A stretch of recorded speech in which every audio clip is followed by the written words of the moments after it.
Join करें हमारे Telegram channel को @SMB इंडिया पे और पाए मार्केट के लाइव अपडेट्स और इंट्राडे ट्रेडिंग आइडियाज़ डिस्क्रिप्शन में दिए गए लिंक से ज्वाइन करें।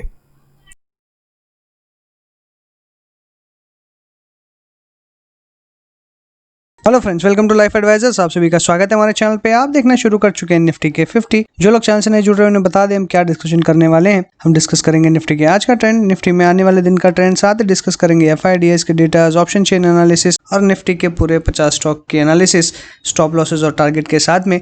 तो आशा करता हूँ वीडियो आपको जरूर पसंद आएगी। पसंद आए तो लाइक करना ना भूलें। अगर ना भी पसंद आए तो कमेंट बॉक्स में जरूर बताएं कि आपको वीडियो क्यों पसंद नहीं आई। अगर आपने अभी तक चैनल सब्सक्राइब नहीं किया है तो तुरंत कर दीजिए, साथ ही बेल आइकन दबाएं ताकि टाइमली अपडेट्स आपको मिलती रहे। आज है मंगलवार और 9 नवंबर का दिन है और आज के अगर निफ्टी की बात करें 11,800 के ऊपर में क्लोज होने में सक्सेसफुल दिखाई दे रहा है। और आज की ओपनिंग की बात करें तो 11,734 पे, लो बनाया 11,723 का। तो लगभग जहां पे ओपन हुआ था वहीं पे मार्केट ने लो बनाया और वापस कंटिन्यूसली आज अगर हम देखें सारे दिन अपसाइड ही ट्रेंड करते हुए नजर आया। बीच में एक आध स्विंग जरूर मिले बट बहुत ज़्यादा वॉलेटिलिटी आज हमको देखने नहीं मिली और लगभग मार्केट एक तरफा ही चलते हुए हमको नजर आया। अगर हम यहाँ पे हाईज की बात करें तो 11,836 का हाई बनाया, तो बहुत ज़्यादा सिग्निफिकेंट नहीं है क्योंकि यहाँ पे अगर हम देखें तो 20 डे सिंपल मूविंग एवरेज 11,824 के ऊपर आता है। तो एग्जैक्टली 11,824 और यहाँ पे देखें जो क्लोजिंग है इसके नीचे ही देखने मिल रही है। तो अटेम्प्ट ज़रूर किया 11,836 के हाई के साथ में, बट इसके ऊपर क्लोज नहीं कर पाया। अगर क्लोज नहीं कर पाया इसका मतलब ये क्लियर है कि ये 11,824 का जो लेवल है ये एक रेजिस्टेंस की तरह एक्ट कर रहा है और यहाँ पे थोड़ा सा हो सकता है कि इसे स्ट्रगल करना पड़े। इसलिए अगर कल तेजी होती है तो मुझे लगता है कि गैप से खुलता है तो डेफिनेटली एक फिर से गिरावट हो सकती है और कल आपको एक वॉलेटाइल स्विंग्स देखने के लिए मिल सकते हैं। एक डोजी काइंड ऑफ कैंडल भी देखने मिल सकती है। तो कल मुझे लगता है वॉलेटिलिटी जो है वो बढ़ती हुई नजर आएगी क्योंकि अगर हम देखें तो बैंक निफ्टी ने भी ऑलरेडी काफ़ी अच्छी तेज़ी दी है नीचे के लेवल से। और वहीं पे अगर हम बात करें निफ्टी की तो निफ्टी वहीं पे कमज़ोर दिखाई दे रहा है in comparison to bank Nifty. इसलिए कहीं ना कहीं एक साइडवेज टू जो वॉलेटाइल मूवमेंट है वो आपको देखने मिल सकता है। बहुत ही स्टॉक स्पेसिफिक अप्रोच रखनी पड़ेगी और तभी मुझे लगता है कि हम स्टॉक्स में पैसे बना पाएंगे। अदरवाइज निफ्टी के चक्कर में अगर हम बात करें तो थोड़ा सा वॉलेटाइल कल रह सकता है और बहुत ज़्यादा ऊपर जाते हुए आपको दिखाई ना दे अनटिल अनलेस कोई बहुत ज़्यादा अच्छा क्यू मिलता है कोई ग्लोबल मार्केट से या कुछ और। आज कुछ में जो इम्पोर्टेंट क्यूज़ हैं उनके अगर वहाँ से आपको कुछ अगर मिलता है तो डेफिनेटली एक अपसाइड जा सकता है। बट अदरवाइज मुझे ऐसा लगता नहीं कि बहुत ज़्यादा अपसाइड अभी दिखाई देगी। बट हाँ, डेफिनेटली जिस तरीके की तेज़ी लास्ट 3-4 दिन में दिखाई दे रही है, ब्रेकआउट आता हुआ दिखाई दे रहा है, फॉलोअप आता हुआ दिखाई दे रहा है बैंक निफ्टी में, तो और ट्रेंड हायर करते हुए नजर आएगा। फार्मा स्टॉक्स भी तेज़ होते हुए आपको नजर आ रहे हैं, मेटल्स भी थोड़े से स्ट्रॉन्ग खड़े हुए हैं। तो डेफिनेटली कंट्रीब्यूशन जो है वो ओवरऑल हर सेक्टर से आता हुआ दिखाई दे रहा है, इसीलिए मार्केट और ऊपर ट्रेंड कर सकता है, इसमें कोई डाउट दिखाई नहीं दे रहा है। बट जैसा कि हमने पहले भी डिस्कस किया है 11,800 से लेकर 12,000 की जो रेंज है ये हमेशा प्रॉफिट बुकिंग रेंज रहती है। इसलिए इस जगह पे आने के बाद में हमको वॉलेटिलिटी देखने मिलेगी। अगर हम प्रीवियस कैंडल्स की बात करें तो आप देख सकते हैं कि यहाँ पे किस तरह की वॉलेटिलिटी आपको देखने मिल रही है और उसके बाद में यहाँ पे प्रेशर जो है सेलिंग प्रेशर ही बनते हुए नजर आया है।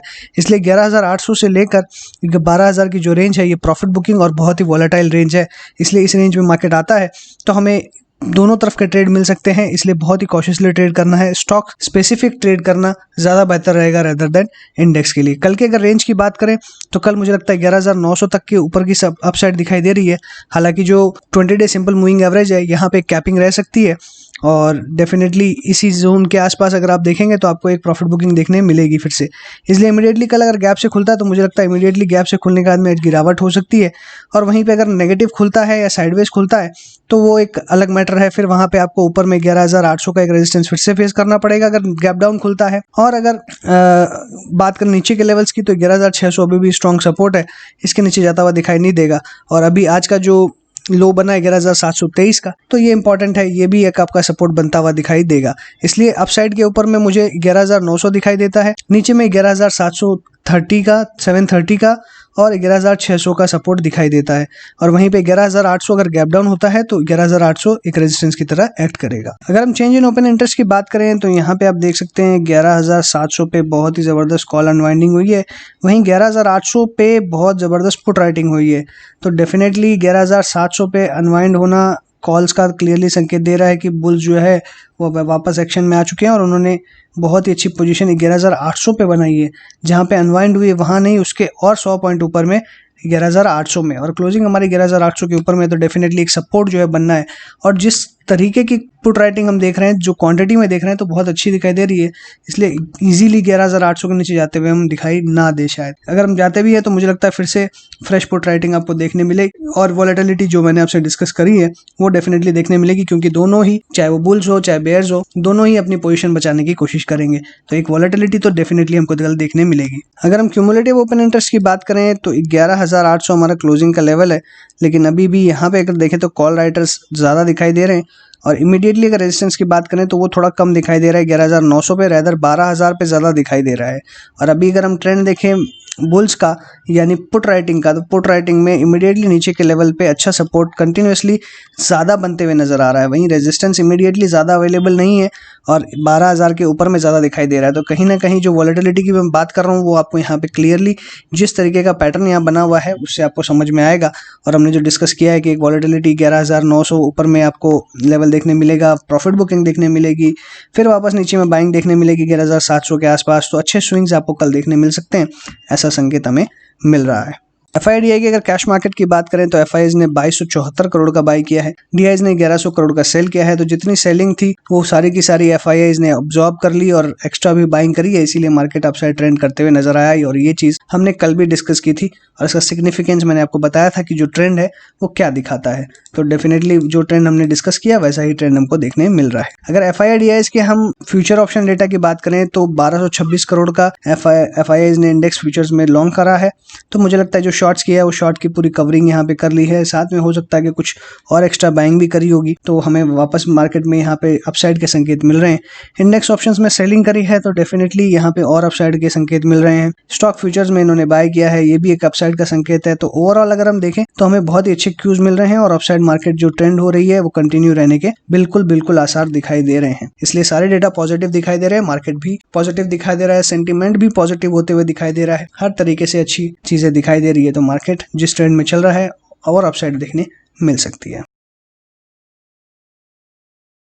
बात करेंगे निफ्टी के स्टॉक्स की और एक एक करके अल्फाबेटिक वे में डिस्कस करेंगे। और बैंकिंग स्टॉक्स के बारे में बता दूं, ऑलरेडी मैंने बैंक निफ्टी में के वीडियो में डिस्कस कर लिया, इसलिए वहां दोबारा से मैं इस वीडियो में डिस्कस नहीं करूंगा। तो आपको बैंकिंग स्टॉक्स के बारे में जानना है, निफ्टी 50 में जितने भी बैंकिंग स्टॉक्स है उनके बारे में जानना है, तो आप बैंक निफ्टी का वीडियो देख सकते हैं, वहां से सारी डिटेल्स आपको मिल जाएगी। तो चलिए आगे बढ़ते हैं और डिस्कस करते हैं अदानी पोर्ट्स के बारे में। अदानी पोर्ट्स की क्लोजिंग 353.65 पे हुई है, आज इसके रिजल्ट्स आए हैं और मुझे लगता है कि यहाँ पे बहुत ही अच्छे जो रिजल्ट्स है वो देखने के लिए आपको मिलेंगे। और डेफिनेटली इसके अंदर में अच्छा एक ब्रेकआउट लेवल जो है 360 के बाद आने वाला है, 360 के बाद में आपको 380 तक का लेवल देखने मिल सकता है। जिस तरह के रिजल्ट्स हैं मुझे लगता है ये खुलेगा ही गैप के साथ में, हो सकता है कि 380 पे ही खुलता हुआ दिखाई दे। इसलिए मेरी तो ऐसी राय रहेगी कि 380 पे खुलता है तो ओवरऑल मार्केट सेंटीमेंट, मार्केट कैसा है वो देख के उसके बाद में पोजीशन बनानी चाहिए। अगर मार्केट स्टेबल टू पॉजिटिव रहते हैं तो डेफिनेटली 380 के ऊपर में भी हम पोजीशन बना सकते हैं। अदरवाइज एक गिरावट का हम वेट कर सकते हैं जो अराउंड 370 के आसपास अगर आता है तो डेफिनेटली यहाँ पे एकदम बाय बनेगा। जिस तरीके के रिजल्ट्स आए तो डेफिनेटली यहाँ पे एक अच्छी तेजी लगभग 400 से 420 तक के लेवल्स आपको देखने के लिए मिल सकते हैं। एशियन पेंट्स की अगर बात करें तो 2150 2140 की जो रेंज है ये एक बाइंग रेंज है और यहाँ पे अगर आता है तो हमें डेफिनेटली बाय करके चलना है। आज के अगर लो की बात करें 2146 तो इसी रेंज के अंदर आता हुआ दिखाई दिया, तो ये एक बाइंग रेंज है, हमने पहले भी डिस्कस किया है। तो करंट लेवल्स पे आप बाय करके चले, 2200 से लेकर 2300 तक की रेंज आपको ऊपर में देखने मिल सकती है। करंट लेवल्स पे स्टॉप लॉस हम रखेंगे 2100 का। बजाज फिनसर्व की बात करें तो हमने डिस्कस किया था कि इसमें वापस एक रिबाउंड देखने मिलेगा, लेकिन करंट लेवल्स पे भी जिस तरीके का रेजिस्टेंस फेस होते हुए दिखाई दे रहा है, यहाँ पे एक सेल की रिकमेंडेशन फिर से इमर्ज होती हुई नजर आ रही है। और हमने पहले भी डिस्कस किया था कि 5800 के आसपास आता है तो हम फिर से शॉर्ट करके ही चलेंगे। तो आज के अगर हाई की बात करें 5810 दिखाई दे रहा है, क्लोजिंग 5743 के ऊपर में, ओपन हुआ था 5752, तो जहां लगभग ओपन हुआ वहीं पे क्लोज होते हुए नजर आ रहा है, इसलिए एक डोजी बनते हुए नजर आ रही है। वॉल्यूम्स कल के तुलना में हाई दिखाई दे रहे हैं, इसका मतलब सेलिंग प्रेशर ज्यादा आता हुआ दिखाई दे रहा है। यहाँ से फिर से गिरावट होगी, 5500 के टारगेट्स फिर से देखने मिलेंगे। 5500 के टारगेट के लिए सेल करें, 5500 के नीचे जाएगा तो लगभग आपको 5000 तक के लेवल्स देखने मिल सकते हैं।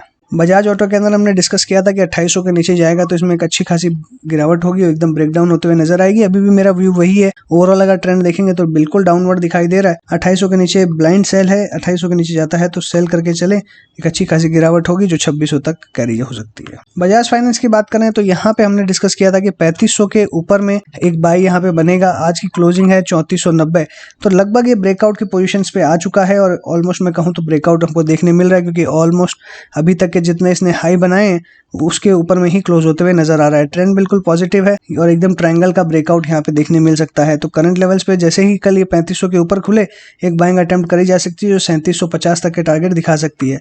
अगर बजाज फाइनेंस के अंदर में तेजी देखने के लिए मिलती है हमको तो डेफिनेटली फिर बजाज फाइनेंस में जो शॉर्ट हमने डिस्कस किया है वो हमें नहीं करना है, वो हमें फिर एक बार साइडवेज मूव दे सकता है। इसलिए अगर बजाज फाइनेंस अगर वर्क करता है 3500 के ऊपर खुलता है टिकता है तो हमें बजाज फाइनेंस को शॉर्ट नहीं करना है। इसलिए इस बात का बिल्कुल ख्याल रखें, ब्लाइंड ट्रेड ना लें। भारतीय एयरटेल के अंदर में कल हमने डिस्कस किया था कि इसके अंदर में एक बाइंग अटेम्प्ट कर सकते हैं 460 के बाद में जो फर्दर 500 तक के लेवल्स दिखा सकती है। अगर यहाँ पे ट्रेंड देखें तो जिस तरीके का आज ट्रेंड बनते हुए नजर आ रहा है थोड़ा सा यहाँ पे बेरिश सेटअप है और 460 के ऊपर ही जा नहीं पा रहा है। अगर 460 क्रॉस नहीं करता तो फिर से ये नीचे आता हुआ दिखाएगा 440 तक और हो सकता है इस रेंज में ही कंसोलिडेट करे। इसलिए कल अगर वापस नीचे आता है तो शॉर्ट करेंगे, वापस 440 से लेकर 435 तक के जो टारगेट्स है वो देखने मिल सकते हैं। बीपीसीएल अपने आप को 20 डे सिंपल मूविंग एवरेज के ऊपर होल्ड करने की कोशिश कर रहा है और लगभग देखें तो कंफर्टेबल भी कर भी रहा है अपने आप को। और यहाँ पे अगर हम देखेंगे तो एक पैटर्न जो है वो बनते हुए नजर आ रहा है, सपोर्ट के साथ में अपसाइड जा रहा है और ट्रायंगल ब्रेकआउट आपको 360 के बाद में देखने मिलेगा।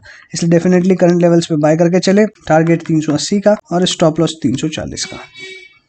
ब्रिटानिया की बात करें तो ऑलरेडी हमने डिस्कस किया था कि इसके अंदर अच्छी खासी गिरावट होगी। जैसे ये 200 डे सिंपल मूविंग एवरेज का जो लेवल है ये तोड़ेगा जो कि 3367 के आसपास आता है, इसके बाद में बड़ी गिरावट आपको देखने मिलेगी जो सीधा 3000-3200 के बीच में आपको लाके खड़ा करेगी। तो जैसे ही 200 डे सिंपल मूविंग एवरेज टूटेगा सेल करके चलेंगे, एकदम ब्लाइंड सेल बन सकता है। सिप्ला की बात करें तो सिप्ला में बहुत ही ज्यादा वोलेटाइल मूव हमको देखने मिलता है। हमारी कल सेल की रिकमेंडेशन थी, आज फिर से ये अपसाइड आते हुए दिखाई दिया और आज के लो की बात करें तो 750 हाई 770 और 756 का ओपन हुआ। तो यहाँ पे ये हमारा बार बार स्टॉप लॉस 770 पे जब भी हम रखते हैं तो ये कटवाने की कोशिश करता है, बट अगर क्लोजिंग बेसिस पे बात करें तो अभी तक हमारा स्टॉप लॉस नहीं कटा है। लेकिन वोलेटाइल मूव के कारण ये हमेशा 770 के आसपास जाता है, फिर वहां से रिवर्स होकर नीचे आता है। अगर करंट ट्रेंड की बात करें तो साइडवेज दिखाई दे रहा है, लेकिन जो क्लोजिंग है वो डेफिनेटली थोड़ा सा एकदम पॉजिटिव दिखाई दे रही है क्योंकि 50 डे सिंपल मूविंग एवरेज के ऊपर में क्लोज हुआ है। लेकिन रेजिस्टेंस जो है वो 20 डे सिंपल मूविंग एवरेज का है। इसलिए जो 20 डे सिंपल मूविंग एवरेज है ये काफी क्रूशियल है। अगर इसके ऊपर जब तक नहीं निकलता तेजी नहीं बनेगी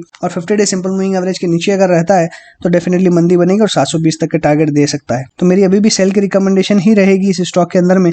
बट ओवरऑल अगर फार्मा सेक्टर परफॉर्म करता है तो इस स्टॉक में शॉर्ट नहीं बनेगा, तो थोड़ा सा स्टॉप लॉस मेंटेन करके अगर थोड़ा रिस्क उठा सकते हैं तो डेफिनेटली शॉर्ट करना चाहिए। कोल इंडिया में हमने देखा था कि अपसाइड मूव देखने मिलेगा, 120 तक के लेवल देखने मिलेंगे, बट मेरी कोई बाय सेल की रिकमेंडेशन नहीं है, आप अपने हिसाब से ट्रेड ले सकते हैं। डीवी स्लैब के अंदर में मेरी हमेशा शॉर्ट की राय रहती है और इसके अंदर में जिस तरीके के पैटर्न इमर्ज होते हैं अभी फिलहाल अगर देखें तो एकदम कंप्लीटली साइडवेज है, बट इसके अंदर में जिस तरीके का पैटर्न बन रहा है डेफिनेटली डाउन ट्रेंड की तरफ इशारा कर रहा है। हो सकता है कि इसे थोड़ा टाइम लगेगा और कंसोलिडेशन करने के बाद में ब्रेकडाउन हो, बट डेफिनेटली एक गैप जरूर फिल होते हुए हमको कुछ दिनों के अंदर में नजर आने वाला है जो कि 3000 जैसे ही ब्रेक करेगा तो नजर आएगा। इसलिए 3000 के बाद कंफर्टेबली सेल करें, 2800 तक के टारगेट। करंट लेवल्स पे अगर बात करें तो साइडवेज नजर आ रहा है, एक दिन लॉन्ग एक दिन शॉर्ट के हमें ट्रेंड देखने मिल रहे हैं। कल बहुत ही ज्यादा मंदी देखी थी, आज फिर से वापस अपसाइड बाउंस हो रहा है, लेकिन वॉल्यूम्स अगर देखें कम होते हुए नजर आ रही है। तो डेफिनेटली कहीं ना कहीं इसके अंदर में बहुत अच्छी स्टोरी दिखाई नहीं दे रही है। डेफिनेटली ये 3000 के नीचे जैसे ही क्रैक करेगा तो अच्छी खासी गिरावट देखने मिलेगी। थोड़ा सा वेट एंड वॉच करें, अभी कोई पोजीशन ना बने। डॉक्टर रेड्डीज के अंदर में हमने कल डिस्कस किया था कि 50 डे सिंपल मूविंग एवरेज यहाँ पे आपको देखने मिल सकता है, यहाँ पे एक बाउंस देखने मिल सकता है, तो हल्का फुल्का बाउंस देखने मिल रहा है और यहाँ पे पोजीशन अनवाइंड करने हमने डिस्कस किया था। हालांकि 4750 तक के भी टारगेट है हमारे हैं, लेकिन कल हमने डिस्कस किया कि जैसे ही ये ब्रेक हो और इसके नीचे क्लोज हो तो अपनी पोजीशंस जो है वो होल्ड करे। 4750 के अगर रिवर्स होता है तो डेफिनेटली अनवाइंड कर ले, अपनी कोई भी शॉर्ट पोजीशन जो है वो कवर कर ले। तो शॉर्ट पोजीशन कवर करने का टाइम आ गया है, शॉर्ट पोजीशंस कवर करें और एग्जिट करें। आयशर मोटर के अंदर में एक अच्छी तेजी देखने मिली नीचे के लेवल से, हमने डिस्कस किया था इसमें कि जैसे ही 2000 का लेवल टूटेगा 1900 तक के लेवल्स देखने मिलेंगे, बट एक रिवर्सल बहुत अच्छा देखने मिल रहा है विद वॉल्यूम्स के साथ में।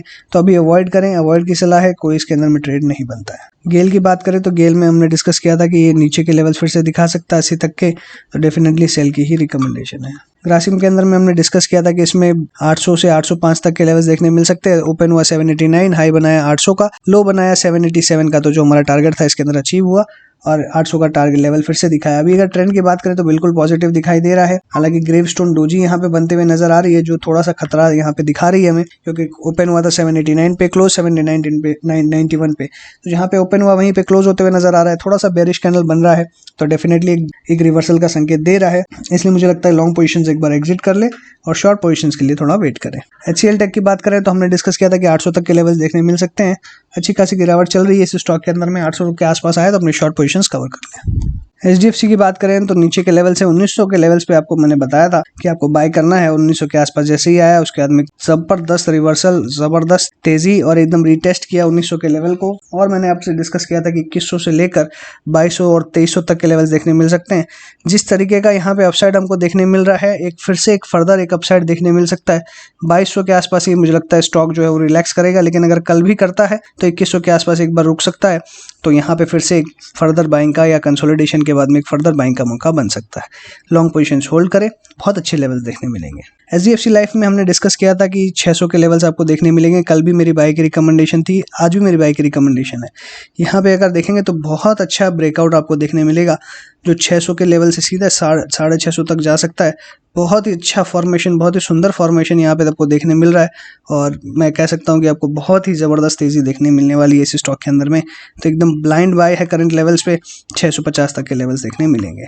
हीरो मोटोकॉर्प की अगर बात करें तो हीरो मोटोकॉर्प के अंदर में एक रिवर्सल देखने मिल रहा है। कल एकदम क्लियर ब्रेकडाउन था और हमने इसमें भी डिस्कस किया था कि 2800 का जो सपोर्ट जब ब्रेक होगा तो फर्दर गिरावट देखने मिलेगी।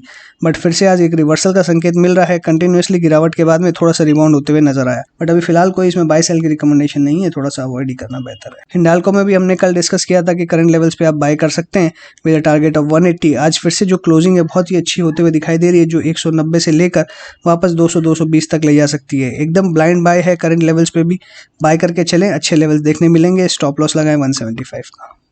HUL में सेल की ही रिकमेंडेशन थी हमारी, बट कल हमने डोजी देख के कहा कि इसमें अवॉइड की सलाह रहेगी, तो फिलहाल इसमें कोई पोजीशन ना बनाए।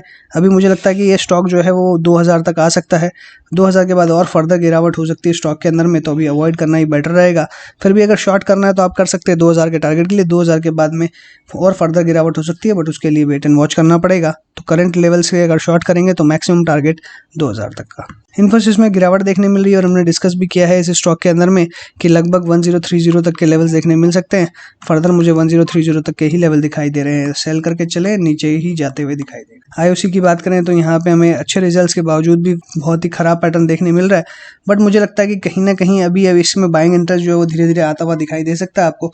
तो थोड़ा सा स्टॉक अपने वॉच लिस्ट में रखें। 80 के ऊपर में बाद में ही इसमें रियल तेजी शुरू होगी, जो आपको 87-88 तक के लेवल्स दिखा सकती है। तो 80 के बाद ही इसे बाय करें। ITC के अंदर में जैसा मैंने आपको कहा था कि 20 डे सिंपल मूविंग एवरेज के आसपास ही ये होवर करते हुए नजर आ रहा है और यहाँ एक अच्छा ब्रेकआउट मिल सकता है जो आपको फिर से 180 तक के लेवल दिखा सकता है। तो करंट लेवल्स पे भी आप बाय कर सकते हैं। 175 से लेकर 180 का पहला टारगेट रहेगा। अगर ये होल्ड करता है तो डेफिनेटली और फर्दर अपसाइड हम एक्सप्लोर करेंगे, बट रेजिस्टेंस काफी दिखाई दे रहा है, तो मैक्सिमम टारगेट 190 तक का ही हमें मिलेगा। JSW स्टील में कोई बाय सेल की रिकमेंडेशन नहीं है, अवॉइड करें बेटर रहेगा। LNT के अंदर में एक अच्छा मूवमेंट देखने मिला हमको आज, और हमने कल डिस्कशन भी किया कि इसे बाय करना है करंट लेवल्स पे, और आज आपको 2% तक की तेजी देखने मिल रही है। डेफिनेटली मेरी अभी भी बाय की रिकमेंडेशन है, बाय करके ही चले।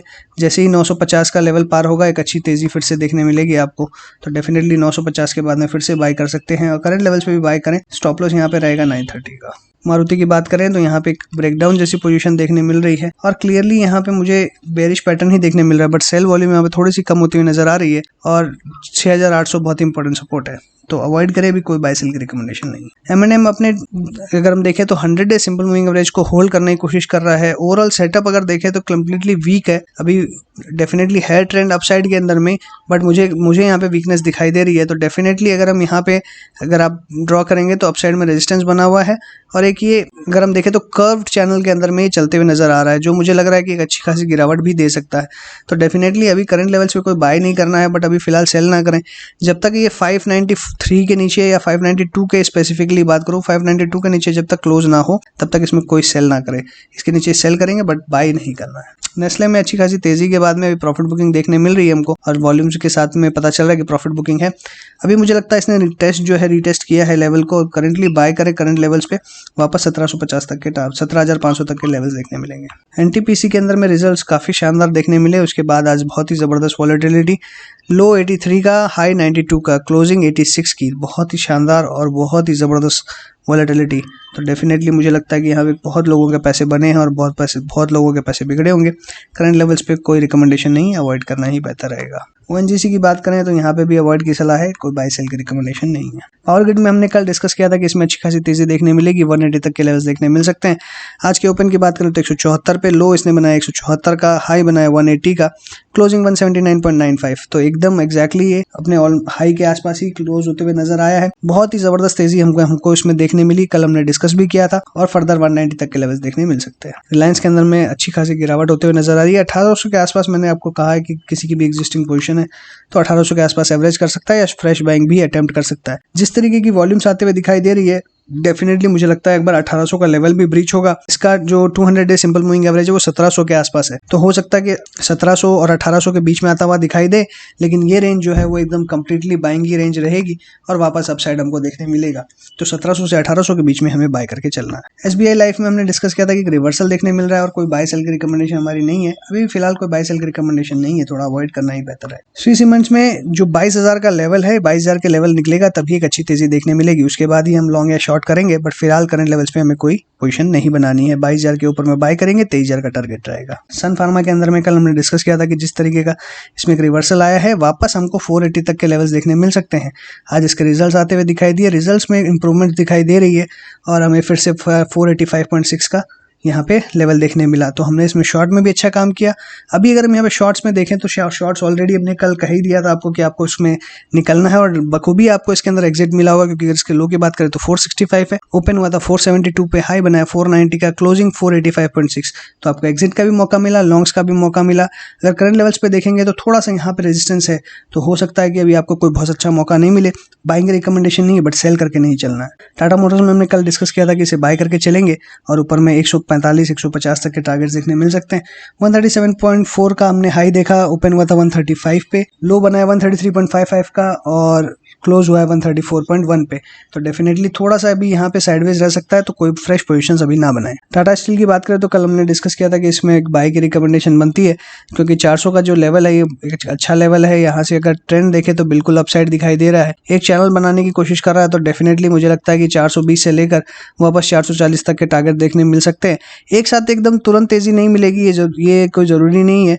डेफिनेटली थोड़ा थोड़ा में चैनल के साथ में जिस तरीके से चलता है वैसा ही ट्रेंड देखने मिलेगा, बट डेफिनेटली जिस तरीके का ट्रेंड बन रहा है 420 से लेकर 440 तक के टारगेट्स देखने मिल सकते हैं। करंट लेवल्स पे आप स्टॉप लॉस रखें 400 का, 400 के स्टॉप लॉस के साथ में करंट पोजीशंस बना सकते हैं। TCS की बात करें तो यहाँ पे 2600 के लेवल के आसपास ये अपने आप को होल्ड करने की कोशिश कर रहा है, लेकिन जो गैप फिलिंग के बार बार मैं बात कर रहा हूँ, हो सकता है ये कभी भी करे, लेकिन यहाँ पे होगा अचानक से ही और वापस हो सकता है कि बाउंस बैक हो जाए इमीडिएटली, क्योंकि नीचे में अगर देखें तो 50 डे सिंपल मूविंग एवरेज का सपोर्ट भी मिलता हुआ नजर आएगा, इसलिए बहुत ज़्यादा अपॉर्चुनिटी नहीं है। लेकिन 2600 अगर ब्रेक करे, 2600 के नीचे जैसे ही जाए ये गैप फिलिंग होगी, 50 से 60 पॉइंट तक हमको मिल सकते हैं, तो वो अपॉर्चुनिटी हम डेफिनेटली उठा सकते हैं और वापस अप ट्रेंड में आ सकते हैं। टेक महिंद्रा में भी अगर हम देखें तो ट्रेंड बिल्कुल नेगेटिव है आज की गिरावट के बाद में, और यहाँ पे एकदम फॉलिंग चैनल बनते हुए नजर आ रहा है। फर्दर गिरावट नजर आ रही है, लेकिन 800 पे बहुत इंपॉर्टेंट और बहुत ही ज़बरदस्त सपोर्ट है।